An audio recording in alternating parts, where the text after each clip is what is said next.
Welcome to The Explainer. So, let's talk about a huge challenge for any business planning for new tech. How do you even know what's a game changer versus what's just an expensive distraction?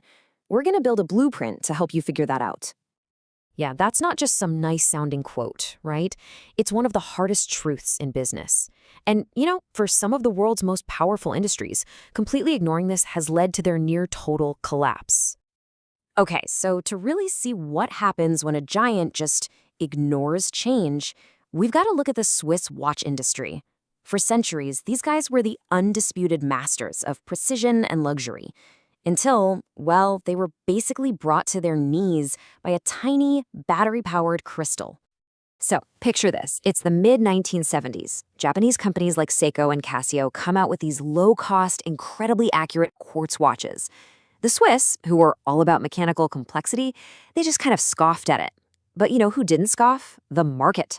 And by 1983, the result was absolutely catastrophic. Two-thirds of Swiss watchmaking jobs, gone. Their global market share, it plummeted to just 10%. Wow. So the quartz crisis is just a perfect example of what happens when an entire industry fails to adapt. But it also shines a light on a problem that is still so common today. Leaders know they need to plan for change, but they often end up just chasing the next shiny object without a real strategy. And that creates this massive gap between knowing you need to do something and actually doing it. So, just how big is this gap really? To get to the bottom of it, let's look at a landmark MIT study. Now, I know this data is from 2013, but what it reveals about the disconnect in leadership is a problem that's arguably gotten even worse today. The findings were pretty staggering back then, and honestly, they're still incredibly relevant. Okay, first up, awareness. A massive 78% of executives said they knew digital transformation was critical for their immediate future. So the alarm bells were definitely ringing loud and clear. They could all see the wave coming. But here's the paradox, right? Even with all that urgency, nearly two-thirds of those same leaders felt their companies were moving way too slowly. It's like they knew they needed to be sprinting, but the whole organization was just stuck in first gear. So where did all this paralysis come from? Well, the study points right to the top. Get this.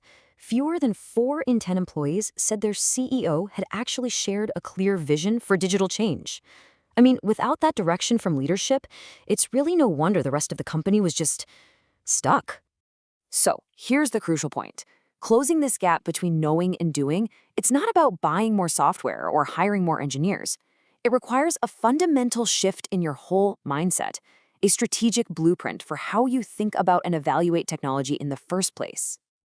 And that brings us to the absolute core of this blueprint, a mindset called strategic evaluation.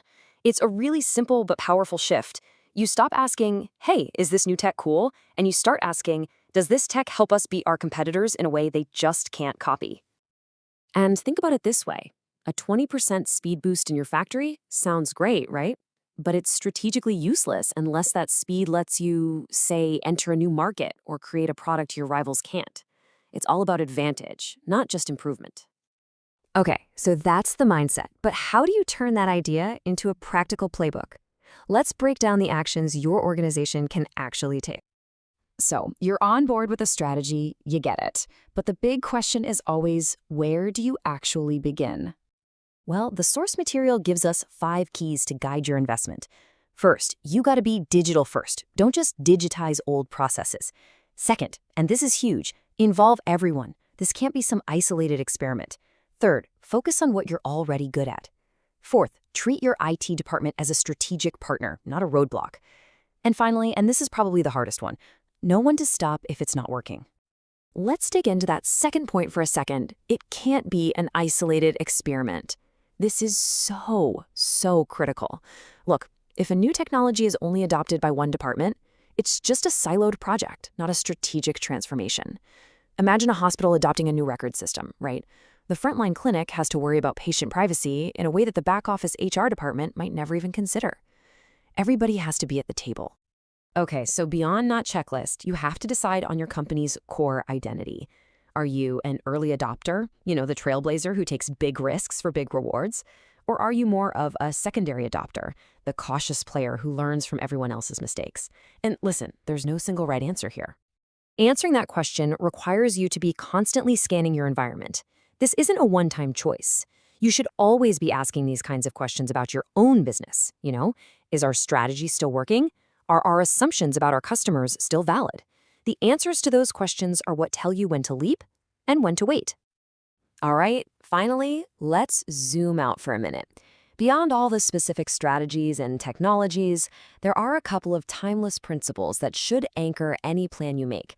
I'm talking about the foundations that just don't change, no matter what shiny new tech comes along. And here they are. First, economic fundamentals. It doesn't matter how exciting the idea is, a business has to actually make money to survive. Simple as that. Second, personal integrity. The technology you adopt has to align with who you are as a company, your mission, your vision, your values. If you lose sight of these, even the best tech in the world isn't going to save you. History is absolutely littered with companies that forgot this.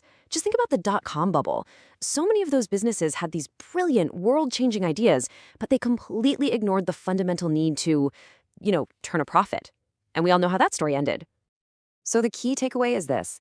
Planning for technology isn't really about the technology itself. It's about building a business that's strategically sound, financially viable, and true to its principles. Because the next massive disruption, the next quartz crisis for your industry, it's inevitable. It's coming. The only question is, will your blueprint be ready when it arrives?